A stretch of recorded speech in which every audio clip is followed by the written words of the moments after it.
Baru-baru ini viral di media sosial video yang memperlihatkan seorang wanita mengamuk hancurkan mobil diduga milik suaminya. Rekaman video singkat itu salah satunya diunggah pemilik akun Instagram @terang_media pada Kamis 17 Februari 2023.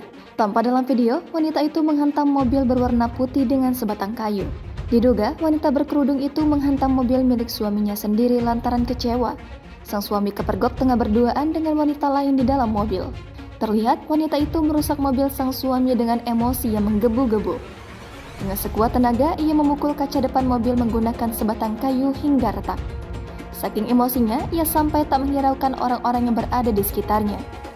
Tak hanya bagian depan kaca mobilnya, wanita itu juga turut menghantam lampu sisi kiri dan kanan mobil tersebut dengan kayu berulang kali. Unggahan ini pun menuai komentar dari warganet. Mereka mendoakan wanita itu agar diberikan ketegaran dalam menghadapi ujian rumah tangganya.